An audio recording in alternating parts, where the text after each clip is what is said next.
For the past 12 months, Britain has been governed by a weird alliance of politicians from two completely different political parties. They've got nothing in common except the instinct to survive.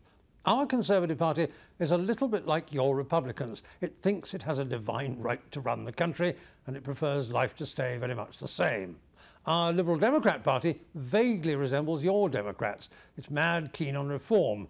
In normal circumstances, the Liberal Democrats don't really matter. There aren't enough of them to fill a Greyhound bus. But in last year's election, British voters could only make up their minds to get rid of a very unpopular Labour Party administration.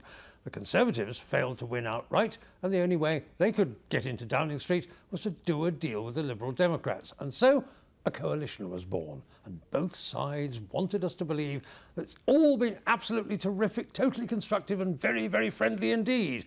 More like a love story than a marriage of convenience. They said they were going to change the nature of politics itself.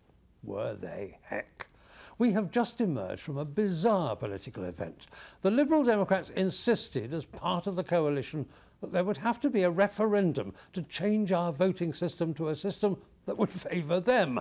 This is the kind of esoteric issue that sends most people to sleep. They could have demanded a tax increase for the rich or free university places for the poor. The Conservatives would probably have conceded. But instead, the Liberal Democrats made their bottom line an airy-fairy referendum. So for the past month, we've watched the Conservative Prime Minister saying what a stupid idea it was, and the Liberal Democrat Deputy Prime Minister moaning that the Conservatives were trivialising this vital constitutional question. While lower down the ranks, representatives of both parties hurled invective at each other like a brawl in a seedy bar. It was all splendid fun. Last week, the proposition was overwhelmingly rejected by the people. The Conservatives are trying not to gloat. The Liberal Democrats have gone into a massive sulk. Relationships across the cabinet table are strained. Now the two parties are all meant to love each other again, for the benefit of the nation, of course. It's unbelievable, and it always was. This is Ed Boyle for CBS News in London.